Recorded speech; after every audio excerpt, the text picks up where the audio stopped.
Welcome, everyone. Will you please rise for the Pledge of Allegiance?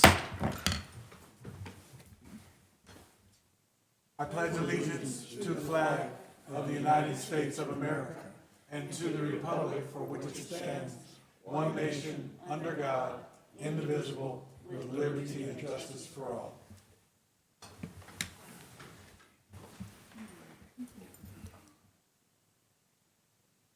Madam Secretary, will you please take roll?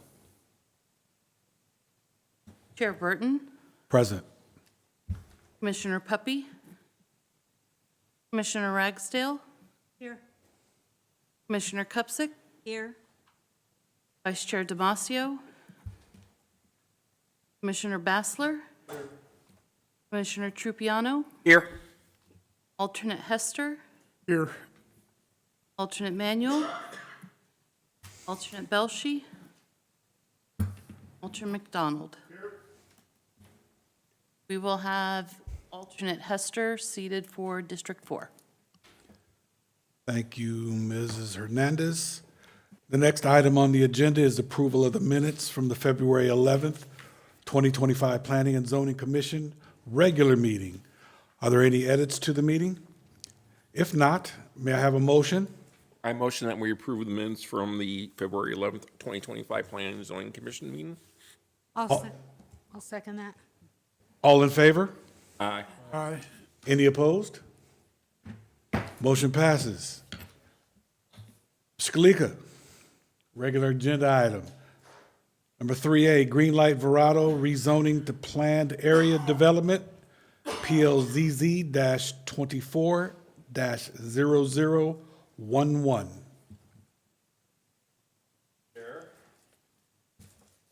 Mic working? I think it is.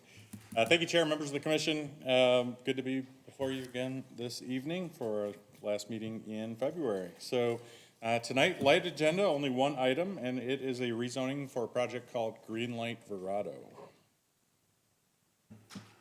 So the site is about 46 acres, just a little over 46 acres, located at the northeast corner of Verado Way and the Van Buren Street alignment. The reason I say alignment is currently Van Buren Street dead ends at Verado Way, does not continue to the east. The ultimate plan is for Van Buren to continue further east before curving down and connecting with Tuthill on to the east of the property here. So that eventually will continue. So if you didn't know that. The surrounding properties are mostly currently undeveloped. The property directly to the south across Van Buren Street is owned by Arizona State Land Department. It's a big part of the landing specific area plan area that we're planning. The property west across Verado Way is the West Mech facility. And then to the north are two properties that have recently been rezoned, and various other entitlements are in process for multifamily residential, a project called the Mix at Roosevelt with Pros, and the Verado High Street project. Both of those came before the commission somewhat recently. To the east is a flood control district of Maricopa County drainage structure, and the city has a water campus facility there too, as you can see kind of carved out at the southeast corner of the site. The site also has a couple little weird niches. Those are for city well site facilities. See at the southwest corner and northeast corner. The project zoning is currently planned residential. It's an obsolete single-family zoning district. And with the general plan designation, as you can see on the map on the right, being part of the Landing Gateway Activity Center area, traditional single-family homes is not the city's vision for this area. It's, the vision is for a much more intense area consisting of intense commercial uses, potentially office, as well as the residential that's needed to support those commercial uses, which is why we're seeing a lot of multifamily in the area being proposed, and that's kind of in line with what the city is looking for. So the request tonight is to rezone this subject property, again, just a little over 46 acres to planned area development. The PAD proposes to develop the site with 5 separate parcels, each of which would relate to one another, but they would be separate developments. The first, excuse me.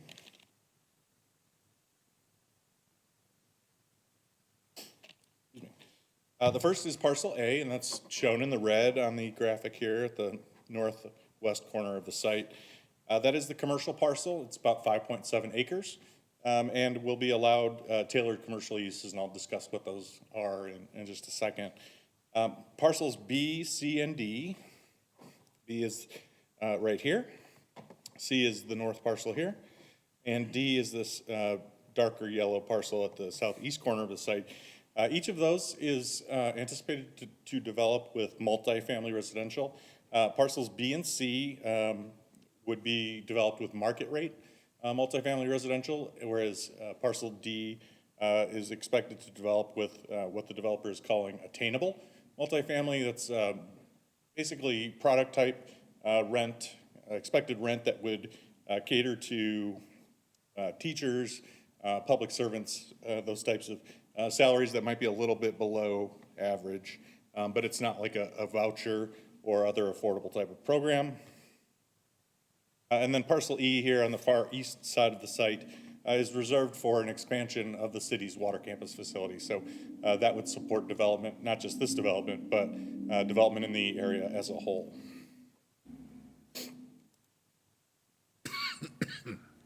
So I'll walk you through with a little bit more detail. The commercial parcel, parcel A again, is based on the city's C2, Community Commercial Zoning District, with a few modifications, all intended to further the vision for the landing. And again, the landing, we see it as maybe a Kierland type of area in the future, a very intense mix of commercial and residential uses. And to achieve that, we want to get the proper type of form, design, as well as the right mix of uses in this area. So within parcel A, auto-intensive and low-intensity commercial uses, the types of things that you wouldn't necessarily want to walk to if you lived in the area would be prohibited, and that includes things like car sales, car washes, data centers, and mini storage, and a few others. The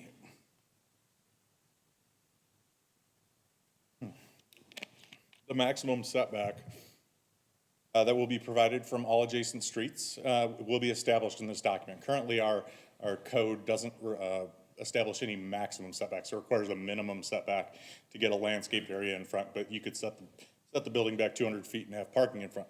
This would not allow for that. This would require all buildings adjacent to the streets be no more than 20 feet back to get that kind of desired more urban form that you would see in a more urban developed area. This also establishes a minimum building height of 15 feet, again, for the same reasons, to try to make it feel like a more urban type of environment. It also reduces the building setback internal to the project between the commercial and adjacent multifamily parcels. Typically, there'd be a 50-foot building setback required. In this case, because it is a unified development under kind of a master plan type of concept, that would be reduced to 20 feet, much more in line with that urban style of development as well. Parking would be prohibited between the building and the street. So when you do drive down Verrado, once this site is developed, you would see building frontage basically continuous, as well as for Fillmore and Van Buren.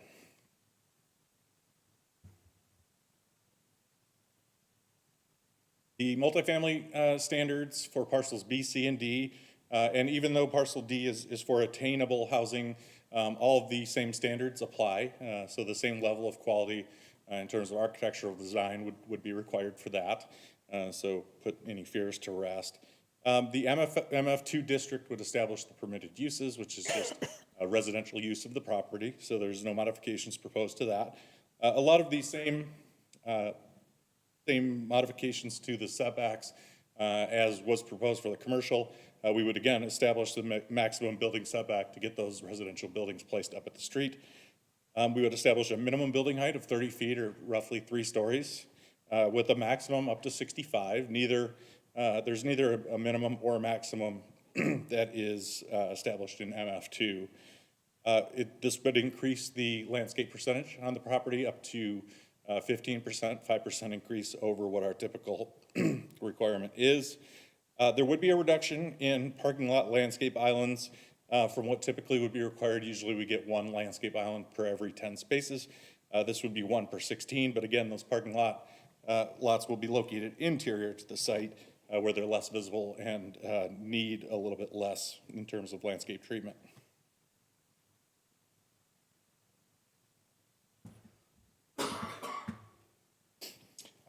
The guest parking requirements are proposed to be reduced through this PAD as well, but specifically as it relates to developments or parcels that develop with a high percentage of studio and one-bedroom units. That's the thinking behind that is those units don't necessarily have a lot of space for to have friends over and socialize, so you're less likely to need those guest parking spaces. So that would basically be reduced from our typical of one guest space per 5 units to 1 guest space per 10.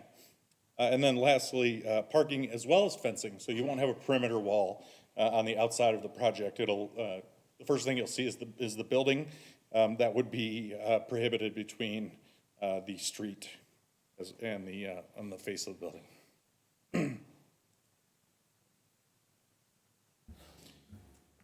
Contemporary architecture will be required through this proposed PAD. There will be common elements, colors, materials to be shared across the full site. That does not mean all the buildings on all 5 parcels will look identical. There's just a requirement that a certain, maybe a material or a form or a specific color kind of binds the 5 parcels together. So we would be complementary kind of variations within a theme is kind of what would be expected. Standard requirements for facade articulation, movement, roof line, height variation, et cetera, would be provided. There are representative images within the document. You can see a few that I've pasted on this slide here. These are not necessarily representative of the exact buildings that will be placed on the site. This is more of a identifying the quality of buildings, the movement, the plane changes, facade variations, et cetera. These are examples from, in the most part, from developments that this particular developer has done elsewhere. But the architecture in this project would be determined during the site plan stage. Man, I feel like Robert Kennedy. This is water. You sure? The exact elevations will be determined during the site plan stage, and they will be required to meet the architectural guidelines within the document itself. So this is a good kind of example of the quality, but exactly what it ends up looking like will be determined during the site plan, which will eventually come back before the P&Z. Moving on. Probably the biggest factor, one of the biggest considerations that I had when I was reviewing this project was to prioritize circulation. Again, the landing is really intended to be that walkable area where if you live there, you can, probably live without a car, or at least not use it that often, walk and do your shopping, et cetera. So in terms of circulation, the developer will complete all adjacent half-street improvements. That's typical. So they'll improve Fillmore, Verrado, and Van Buren Street. There will be multiple points of vehicular access to each parcel. I'll scroll back. So you see, just taking parcel C as an example, 2 conceptual accesses shown from Fillmore Street to that parcel. The commercial parcel wouldn't have direct access from either street. Instead, it would have utilize this private loop road that will kind of surround the parcel. And that loop road is kind of handy in providing additional access to some of the multifamily parcels as well. A comprehensive pedestrian network is required via the PAD, so they will be providing that, and we'll dial down on that, what that looks like at the site plan stage. A few cool elements are memorialized within the document itself. The first is the concept of a centralized landscaped and lit trail that provides good pedestrian connectivity for the residential parcels with minimal vehicular conflicts, excuse me. So you see here, you follow my mouse, this green corridor, and then it wraps west here, terminating at the loop road. would provide access to residents of all of the 3 different multifamily communities to the commercial and then beyond. So if the residents wanted to do some shopping north up at Costco or something else, they'd have that very easy access. The site is lower in grade than the adjacent street, so Verrado is about 6 feet taller than the grade of the site, so that makes it very hard from a standpoint of providing a sidewalk connection. So to achieve that, the developer has proposed in the PAD a pedestrian bridge concept to the commercial parcel that would offer a connection to that sidewalk and also create a pretty interesting, in my opinion, kind of architectural feature that will distinguish the site.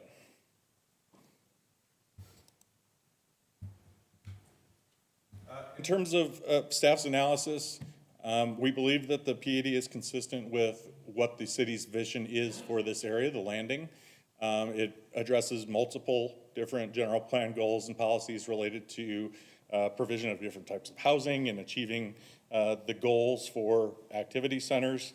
It does, as I hopefully have highlighted, emphasize the pedestrian quite significantly in its design requirements. The commercial uses have been tailored to those that we feel are appropriate for a mixed-use, walkable type of development. The aesthetics, the design standards within the document, again, all kind of try to get to the same point, which is an urban, vertical, and contemporary aesthetic for the project. Any development standards that are proposed are in furtherance of that goal. In my opinion, they haven't proposed any requested modification to a standard that would result in any sort of reduction in quality. I mentioned already, but the developer will improve all of the infrastructure required for the project. Development on the individual parcels will provide for variety as well. And there are no outstanding comments from reviewing departments, including traffic and fire. I know those come up quite a bit. I did want to mention, I didn't list it on the slide, but if I go back to this map, to avoid the streets being under construction multiple times, we have worked with the developer to come up with a requirement in the PAD that the first parcel that develops adjacent to a particular street will complete all of that street frontage. So, for instance, let's just take parcel B.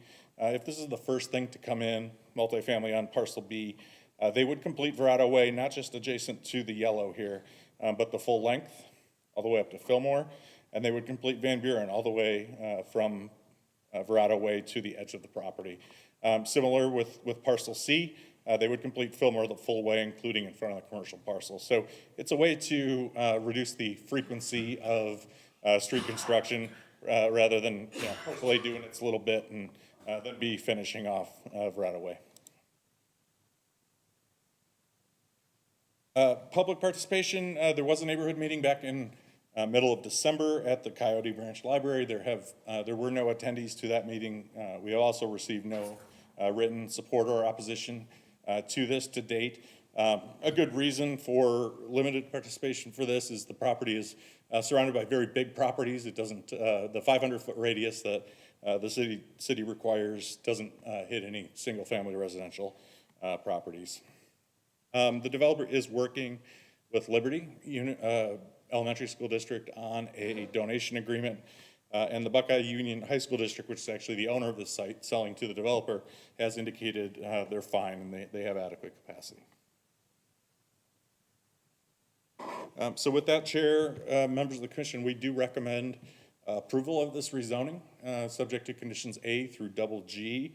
And we plan on, with council, or excuse me, with commission's recommendation this evening, taking this forward to council next month.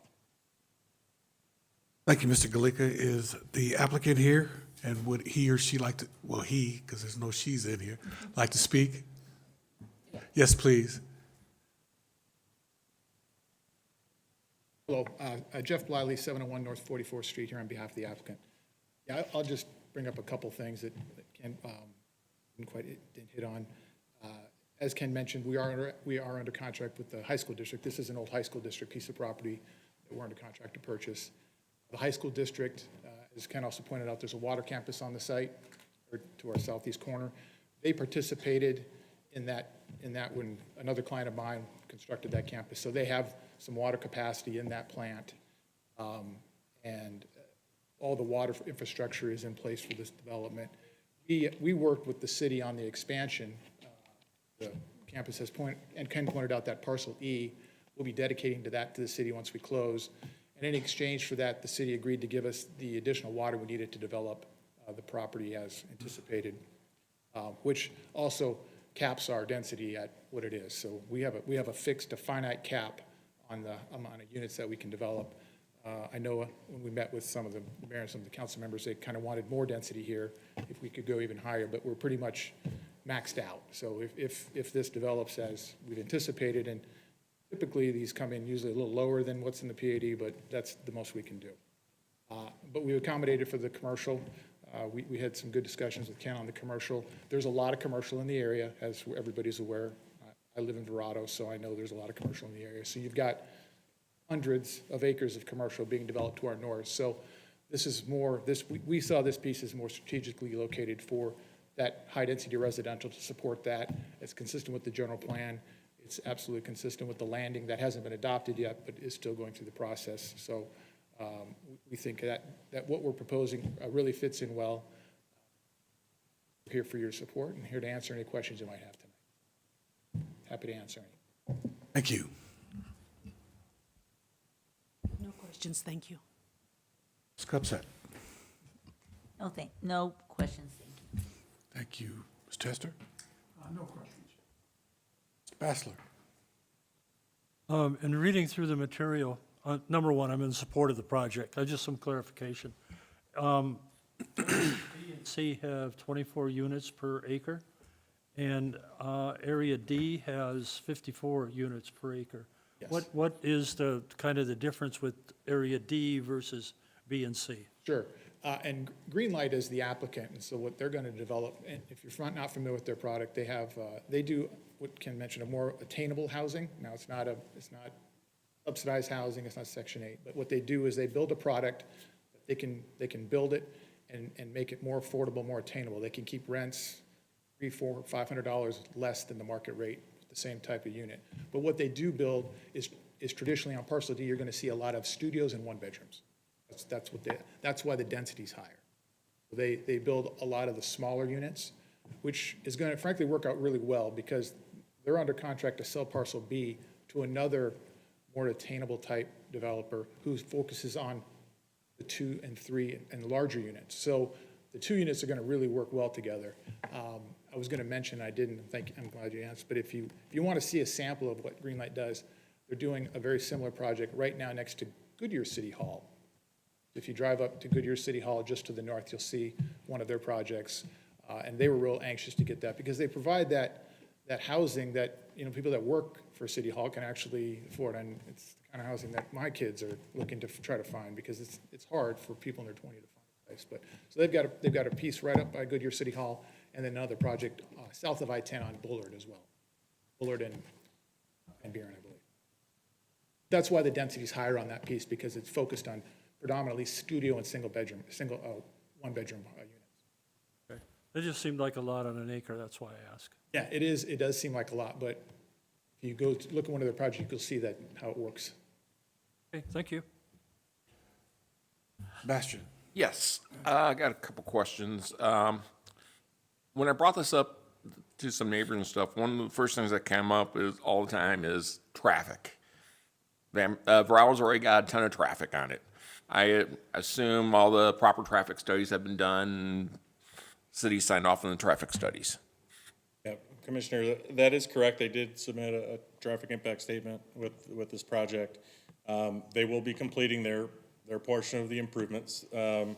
Most of the stuff north of them is planned to get completed as well. So I think the bottleneck from Van Buren up to I-10 should be resolved here in the near future. That doesn't necessarily mean the function of the freeway is going to be resolved, and the on-ramp that I think John mentioned at our last meeting might be a little bit further down the road. But yes, per our studies, everything will still function at a reasonable level of operation. And as far as Fillmore Street goes, I know there's plans for north of Fillmore Street, and now there's plans south of Fillmore Street. What's the timing on that? Because just haven't, I'm thinking about the whole entire construction multiple times. They're going to be the north half and the south half. I know the developer doesn't want to do the whole entire thing himself. I think we're working in coordination with the developers on the north half, so they can go in at one, and Dan just pointed out to me that our plan is to do all of the improvements around the whole site right away. Okay. That's the plan, is to do Good. the Van Buren, the Fillmore, so it's all done up front, so anybody can go in and then do the Glad to rest. hear that. And then on parcel D, where's the second exit? Parcel D has an emergency exit, or will have an emergency exit through through the adjacent parcel. It'll Okay. have to be parcel C. Just It's not wasn't- shown on here, but that wasn't would be shown. worked out through the site plan stage. Okay. And speaking about the site plan, are all 5 going to come to us on one site plan, or is it? No, they'll all come to you separately. Okay. Yeah, those I will was be- just curious about that part. That's all the questions I have. Thank you. Ms. Ragsdale? I have a question. You said that the company was building some apartments on Bullard and Van Buren? Yes. Where are they on Bullard or are they on Van Buren? On the northwest corner of Bullard and Van Buren? Yes. And then if you go to Goodyear City Hall, you know where that's at, it's kind of north of McDowell. If you just go another few blocks up from there, you'll see their project up there as well.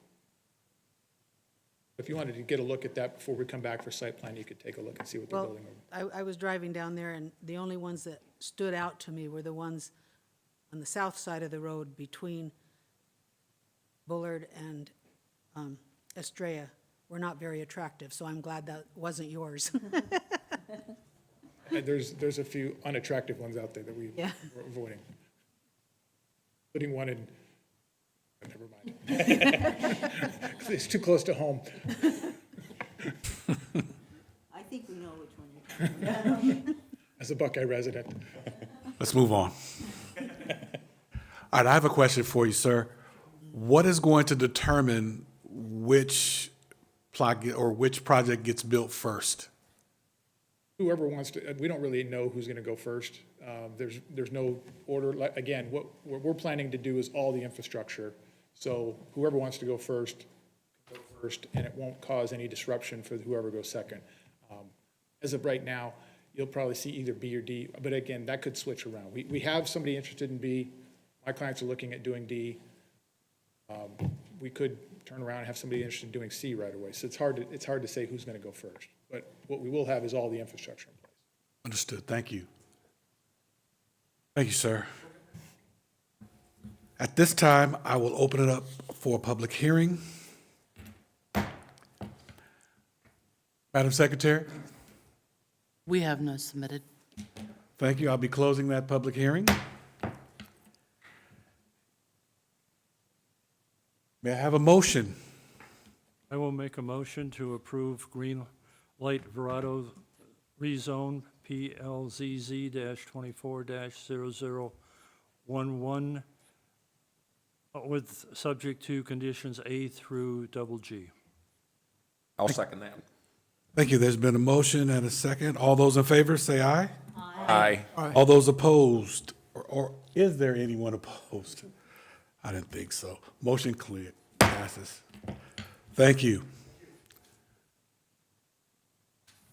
All right. Number 4, comments from the public. Steve, he's not public. Thank you. Scaleka?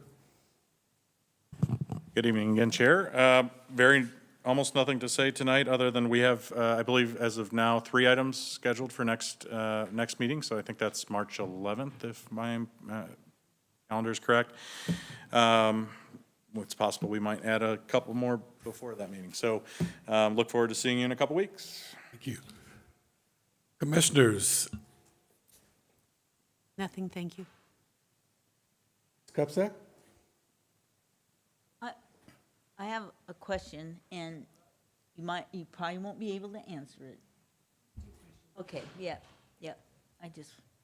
It's a overall question. I'll ask you offline. Thank you. No questions, no Thank comments. you. Ms. Chester? Any comments? Only that tomorrow is planning day at the Capitol. And it's also Chamber Day at the Capitol, so I will be right there. I have both agendas going. I will see you there. Oh, good, good. It's also, well, Teddy can tell you, it's also my birthday. Mr. Bassler? I get to spend it with the governor. You sure now? No, I'm not. Mr. Bassler? Thank you, Sebastian. I'd just like to comment on the air show, the air fair that happened. It was great. It was awesome. It just keeps on getting better and better every year. So that was great. And I also do want to comment, and I don't know if I can say this, but our attorneys would tell me. But there was something discussed at last week at the city council meeting that was our audit, the city's audit. I'm proud that our city passed the audit. With all the corruption that you hear about, not really corruption, but all the mismanagement you hear about in other government agencies, it's nice to know that we live in a city that actually cares about its residents and passes an audit with basically flying colors. So it was nice to hear that from the council last week. Thank you. I was going to say that, just so that you know that, I was going to say that, but that's okay. I do. I'd like to say that, yes, tomorrow is Ms. Cupsack's birthday. So if we could just think happy thoughts. We're not going to sing. We're going home, and we have nothing else. So if that's it, this meeting is adjourned.